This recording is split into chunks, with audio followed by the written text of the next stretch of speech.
The Mysterious Island Adventure. Chapter 1. The Unexpected Storm. It was supposed to be a fun and relaxing school trip. Our class was on a boat tour, exploring small islands near our town. The day started off perfect. The sun was shining, the waves were calm, and the sky was a brilliant shade of blue. Some students were taking photos, others were listening to music, and a few were playing card games on the boat's deck. Jake, my best friend, was sitting next to me. He leaned back against the railing and stretched his arms. "This is the best field trip ever," he said with a grin. "I know, right?" I replied. "We'll get to explore the islands, swim in clear water, and maybe even find something cool." Our teacher, Mr. Lee, stood up and clapped his hands to get our attention. "All right, everyone, listen up. We'll arrive at the first island in 20 minutes. When we get there, make sure to stay with your group. No wandering off," he said. We all nodded. Excitement buzzed through the air. But then everything changed. Out of nowhere, dark clouds gathered in the sky. The temperature dropped, and a strong wind began blowing. The waves, which had been gentle just minutes ago, started rising higher and crashing against the boat. Mina, sitting a few seats away, looked up at the sky and frowned. "I don't like this," she muttered.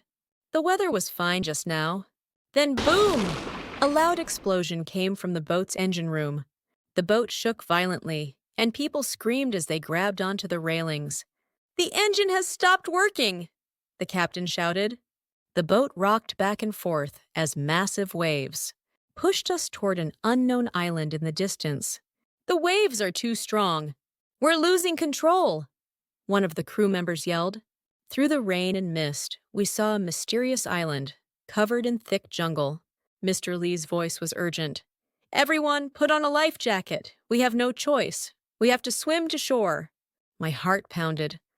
I grabbed a life jacket, took a deep breath, and before I could hesitate, I jumped into the ocean. Chapter 2. Stranded on a Mysterious Island. The moment my feet touched the sandy shore, I collapsed onto my hands and knees, gasping for breath. My arms felt weak from fighting against the strong waves, and my entire body was soaked. Around me, students were coughing, spitting out seawater, and trying to stand up. I turned my head toward the ocean. Our boat was completely wrecked on the sharp rocks. Its hull split open like a broken toy. There was no way we could use it to leave a few meters away. Mr. Lee was counting heads, his voice urgent.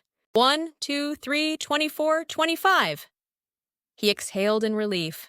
Okay, everyone made it. We were alive, but that was the only good news. Now we were stranded on an unknown island. As I caught my breath, I looked around. The beach was wide and covered in fine golden sand, stretching along the coastline in both directions. Behind us, however, was an entirely different sight. A thick jungle loomed just beyond the shore, its tall trees blocking most of the sunlight. Strange animal noises echoed from deep within, sending a chill down my spine. Jake stumbled over to me, shaking his wet hair like a dog. "So, now what?" I didn't answer. I was too busy staring at the jungle, feeling an uneasiness I couldn't explain. Mr. Lee clapped his hands together. "All right, listen up, everyone. We need to stay calm and work together. First, we need to find shelter and food. Then, we'll figure out how to get rescued." A murmur spread through the group. Some students looked scared, others excited. It was as if reality was just beginning to sink in. We weren't on a school trip anymore. We were lost on a mysterious island, with no idea how to get home. Chapter 3. Building shelter and finding food. The first thing we needed was shelter. Mr. Lee divided us into small teams. Some were assigned to gather materials to build a camp, while others would search for food. I was in the food search group, along with Jake, Mina, and a few other students. We ventured carefully into the jungle, using large branches to push aside thick vines. The air was humid, and the sounds of chirping insects filled the air. "This place is like something out of a movie," Jake muttered as we walked. I nodded, but I couldn't shake the feeling that we were being watched. After walking for about 20 minutes, Mina suddenly stopped. Look! She pointed. Ahead of us, a banana tree stood tall, its large, ripe bananas hanging in bunches. Yes! Food! Jake cheered. We quickly climbed up, grabbing as many bananas as we could carry. A few meters away, we also found a tree full of coconuts. Jake tried to shake one down, but it didn't budge. Stand back, Mina said. She picked up a rock, threw it with precision, and knocked a coconut loose. Whoa, Jake said, eyes wide. Where did you learn to do that? Mina shrugged. My dad taught me. He used to take me camping. We laughed, feeling a little better about our situation. But then, I noticed something strange. On the ground near the coconut tree, there were large footprints.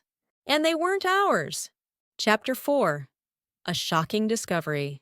A shiver ran down my spine as I stared at the huge footprints in the dirt. They were too big to belong to any of us. Mina knelt down, touching one of them. These aren't fresh, but they're recent. Jake gulped. So we're not alone on this island? No one answered. We looked around, suddenly hyper-aware of every rustling leaf and snapping twig. The jungle, which had seemed just dense and mysterious moments ago, now felt dangerous. Maybe it's just an animal, I suggested, though I wasn't sure I believed it. Mina stood up. Let's take the food and head back. We can tell Mr. Lee about this. Just as we were turning to leave, something caught my eye. A few meters away, hidden between the trees, was a small wooden hut. I swallowed hard. Guys, look at that. Jake turned, his face going pale. No way. Who built that? We hesitated before stepping closer. The hut looked old, too old. Its walls were covered in vines and moss, and the wooden door was slightly open, creaking as it moved in the wind. Taking a deep breath, I reached out and pushed the door open. Inside, dust floated in the air. There was a broken wooden chair, a rusty lantern, and a small pile of bones in the corner. Mina gasped. What is this place? Jake's hands were shaking as he picked up a book lying on the table. It was an old diary. He flipped to the first page and read aloud. I have been trapped here for 7 years. If you find this, beware of the deep cave. A loud rustling came from outside. Something was moving. Something big. Chapter 5.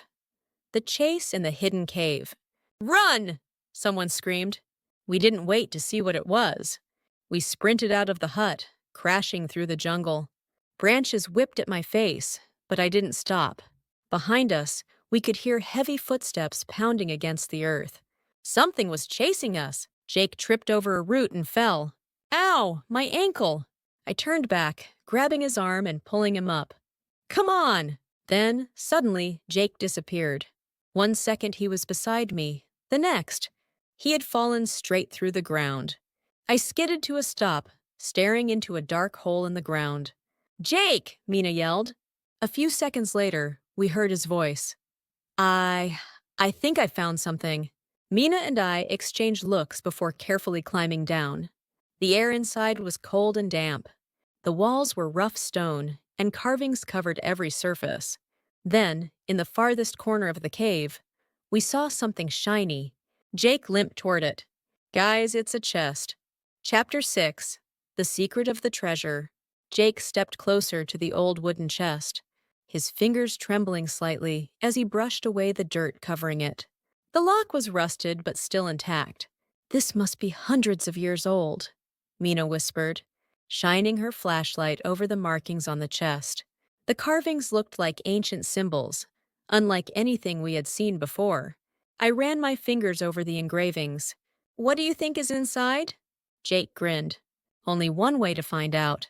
He reached into his pocket and pulled out the rusty key we had found earlier in the abandoned hut. With a deep breath, he inserted it into the lock and turned it. The lock popped open. We hesitated. What if it was cursed? What if there was something dangerous inside? Mina swallowed. Well, open it. Jake slowly lifted the heavy wooden lid, and we all leaned forward, holding our breath. Inside we saw stacks of gold coins, a silver dagger with a jewel-encrusted handle, a rolled-up map made of leather, a golden locket. We stared in awe. "This is real treasure," I murmured, reaching out to touch one of the coins. It was cold and heavy in my palm. Mina picked up the old map, unrolling it carefully. "Look at this," she whispered. The map showed an outline of the island, but there were additional markings, hidden locations that weren't on our own map. Then the ground trembled beneath us. Jake froze. Tell me that's not an earthquake." Suddenly, the cave walls cracked. Rocks started falling from the ceiling. "The cave is collapsing," I yelled. Mina shoved the map into her backpack, and we all grabbed whatever we could. Then we ran for our lives. Chapter 7. Escape from the island. We burst out of the cave entrance, panting as the ground rumbled beneath us. Behind us, the cave collapsed completely, sending up a cloud of dust. We stood there, coughing and catching our breath. "That was way too close," Jake gasped. Mina held up the map. "But we got this," she said triumphantly. It might show a way off the island, but when we looked closely, we noticed something strange. The map had a marking labeled "The Hidden Dock," located near the opposite side of the island. "A dock?" I frowned. Could there still be a boat there? "It's our best chance," Jake said.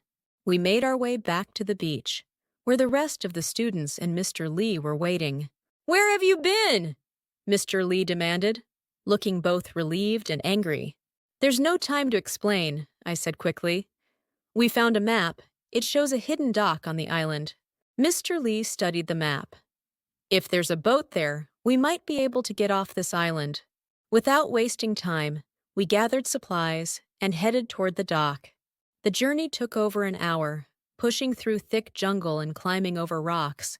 And then we saw it, a small but sturdy wooden boat, half hidden behind the trees near the shore. It was old, but it looked usable. Jake ran ahead and checked inside. "There's fuel!" he yelled. "We can actually use this!" Excitement surged through the group. We hurried onto the boat.